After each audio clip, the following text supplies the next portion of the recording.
ಬೆಳಗಾವಿ ಜಿಲ್ಲೆಯ ಬೈಲಹೊಂಗಲ ತಾಲೂಕಿನ ಸರ್ಕಾರಿ ಹಿರಿಯ ಪ್ರಾಥಮಿಕ ಕನ್ನಡ ಶಾಲೆ ಚಿಕ್ಕಬಾಗೇವಾಡಿ ಗ್ರಾಮದಲ್ಲಿ ನಡೆದ ಸಾವಿತ್ರಿಬಾಯಿ ಫುಲೆ ಜಯಂತಿ ಕಾರ್ಯಕ್ರಮ ನಡೆಯಿತು.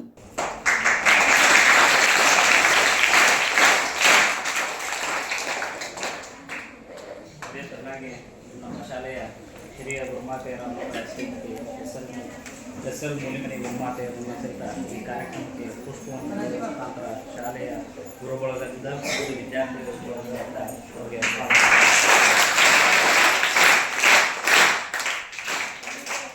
ಚೆನ್ನಾಗಿ ನಮ್ಮ ಶಾಲೆಯ ಮತ್ತೊಬ್ಬ ಹಿರಿಯ ಶಿಕ್ಷಕಿಯರಾದಂಥ ಶ್ರೀಮತಿ ಎಲ್.ಬಿ. ನರಸಮ್ಮ ಗುರುಮಾತೆಯನ್ನು ನಮ್ಮ ಶಾಲೆಯ ಪ್ರಧಾನ ಗುರುಗಳ ಪರವಾಗಿ ಒಂದು ವಿದ್ಯಾರ್ಥಿ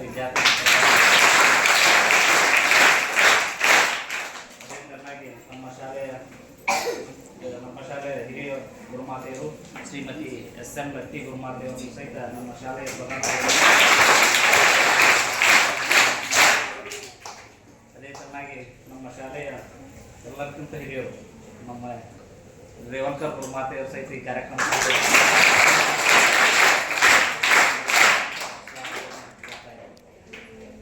ಅದೇ ಚೆನ್ನಾಗಿ ನಮ್ಮ ಶಾಲೆಯ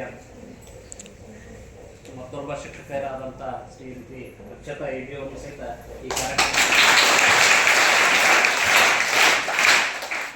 ಅದೇ ಚೆನ್ನಾಗಿ ದೀಪ ತಾಳಿ ಮೇಡಮ್ ಅವರು ಸಹಿತ ಈ ಕಾರ್ಯಕ್ರಮಕ್ಕೆ ಪುಷ್ಪವನ್ನು ನೀಡುವ ಮುಖಾಂತರ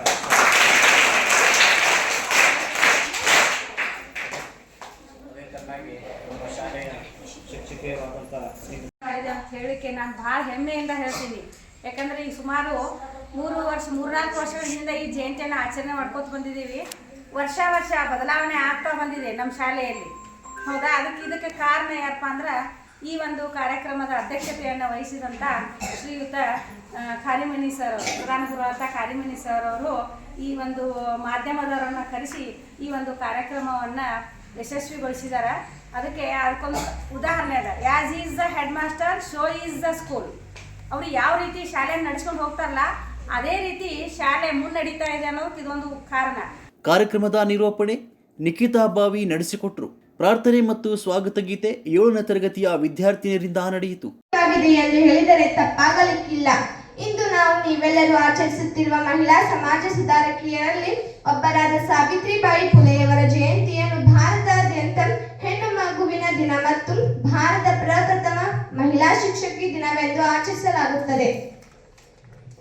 ಪತಿ ಜ್ಯೋತಿಬಾ ಫುಲೆಯವರ ಸಹಾಯಕಿ, ನಿಜ ಬದುಕಿನ ಗುರಿ ತಲುಪಿದ ಸತ್ಯ ಶೋಧಕಿ. ಮತ್ತೊಮ್ಮೆ ಮಗದೊಮ್ಮೆ ತಮ್ಮೆಲ್ಲರಿಗೂ ಸಾವಿತ್ರಿಬಾಯಿ ಫುಲೆಯವರ ಜಯಂತಿಯ ಶುಭಾಶಯಗಳನ್ನು ಕೋರುತ್ತಾ ಈ ಕಾರ್ಯಕ್ರಮವನ್ನು ಆರಂಭಿಸೋಣ. ಎಲ್ಲರಿಗೂ ಹೃದಯಪೂರ್ವಕ ಸ್ವಾಗತವನ್ನು ಕೋರುತ್ತಾ ಈ ಸಮಯವನ್ನು ಪ್ರಾರ್ಥನಾ ಗೀತೆಯೊಂದಿಗೆ ಆರಂಭಿಸೋಣ. ಪ್ರಾರ್ಥನಾ ಗೀತೆಯನ್ನು ಹಾಡಲು ಬರುತ್ತಿದ್ದಾರೆ 7ನೇ ತರಗತಿ ವಿದ್ಯಾರ್ಥಿನಿ.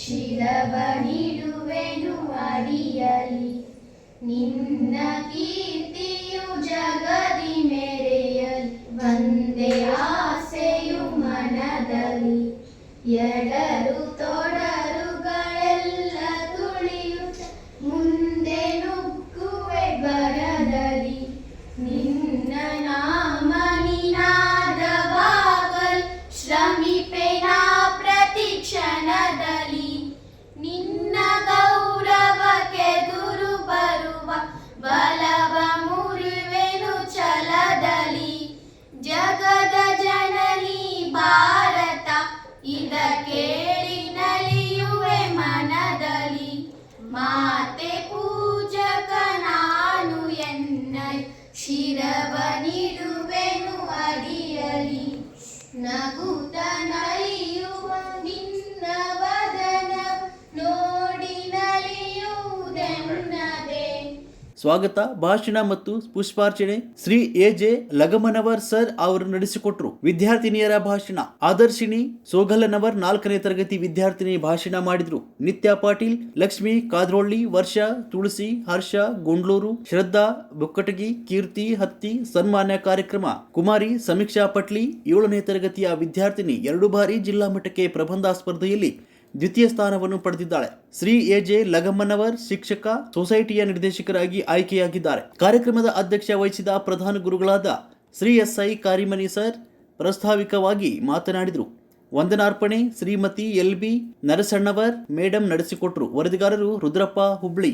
ಎಲ್ಲರಿಗೂ ಶುಭೋದಯ ಹಾಗೂ ಸಾವಿತ್ರಿಬಾಯಿ ಫುಲೆಯವರ ಜನ್ಮದಿನದ ಶುಭಾಶಯಗಳು. ಅವರು ಭಾರತೀಯ ಸಮಾಜ ಸುಧಾರಕರು ಮತ್ತು ಶಿಕ್ಷಣ ತಜ್ಞರಾಗಿದ್ದರು. 1840ರಲ್ಲಿ ಅವರ 9ನೇ ವಯಸ್ಸಿನಲ್ಲಿ 13 ವರ್ಷದ ಜ್ಯೋತಿರಾವ್ ಫುಲೆ ಅವರನ್ನು ವಿವಾಹವಾದರು. ಸಾವಿತ್ರಿಬಾಯಿ ಅವರಿಗೆ ಪತಿ ಮೊದಲು ಶಿಕ್ಷಣ ಕಲಿಸಿ ನಂತರ ಮಿಚಲ್ ಶಾಲೆಯಲ್ಲಿ ಶಿಕ್ಷಕಿ ತರಬೇತಿ ಪಡೆದರು. ಫುಲೆ ದಂಪತಿಗಳು ಶೂದ್ರರು, ಅತಿ ಶೂದ್ರರು ಹಾಗೂ ಮಹಿಳೆಯರಿಗೆ ಶಿಕ್ಷಣಕ್ಕಾಗಿ ಅಂದಿನ ಕಾಲದಲ್ಲಿ ಸಮಾಜದ ಸುಧಾರಕ ಜ್ಯೋತಿಬಾಯಿ ಫುಲೆಯವರು ಹೆಂಡತಿ ಸ್ವತಃ ಕವಯತ್ರಿಯಾದ ಇವರು ಮಹಾರಾಷ್ಟ್ರದಲ್ಲಿ ಸಾಮಾಜಿಕ ಅಸಮಾನತೆಗಳ ವಿರುದ್ಧ ಹೋರಾಡಿ ಮಹಿಳಾ ಶಿಕ್ಷಣಕ್ಕೆ ಒತ್ತು ನೀಡಿದರು. ಆಧುನಿಕ ಭಾರತದ ಪ್ರಥಮ ಮಹಿಳಾ ಶಿಕ್ಷಕಿ ಎಂದು ಇವರನ್ನು ಗುರುತಿಸುತ್ತಾರೆ. ಭಾರತದ ಮೊದಲ ಮಹಿಳಾ ಶಾಲೆ ತೆರೆದ ಭಾರತದ ಪ್ರಪ್ರಥಮ ಶಿಕ್ಷಕಿಯಾಗಿರುವ ಶ್ರೀಮತಿ ಸಾವಿತ್ರಿಬಾಯಿ ಫುಲೆ ಅವರ ಜನ್ಮದಿನಾಚರಣೆ ನಿಮಿತ್ತ ನಮ್ಮ ಶಾಲೆಯಲ್ಲಿ ಹಮ್ಮಿಕೊಂಡಿರ್ತಕ್ಕಂಥ ಎಲ್ಲ ಕಾರ್ಯಕ್ರಮಗಳಿಗೆ ಅತಿ ಹುರುಪಿನಿಂದ ನಮ್ಮ ಶಾಲಾ ಗುರುಬಳಗ ಬಹಳಷ್ಟು ವ್ಯವಸ್ಥಿತವಾಗಿ ಈ ಒಂದು ಕಾರ್ಯಕ್ರಮವನ್ನು ಆಯೋಜನೆ ಮಾಡಿದೆ. ಜೊತೆಗೆ ಎಲ್ಲ ಮುದ್ದು ಮಕ್ಕಳು ಸಾವಿತ್ರಿಬಾಯಿ ಫುಲೆ ಬಗ್ಗೆ ಭಾಷಣಗಳನ್ನು ಮತ್ತು ಹಾಡುಗಳನ್ನು ಬಹಳ ಚೆನ್ನಾಗಿ ಒಳಮೂಡಿಸಿದ್ದೀರಿ. ಸಾವಿತ್ರಿಬಾಯಿ ಫುಲೆ ತಾನು ಅನಕ್ಷರಸ್ಥ ಮಹಿಳೆ ಆದರೂ ಕೂಡ ಅಲ್ಲಿ ಜ್ಯೋತಿಬಾ ಫುಲೆ ಅವರಿಂದ ಪ್ರಭಾವಿತರಾಗಿ ತಾನು ಅಕ್ಷರವನ್ನು ಕಲಿತುಕೊಂಡು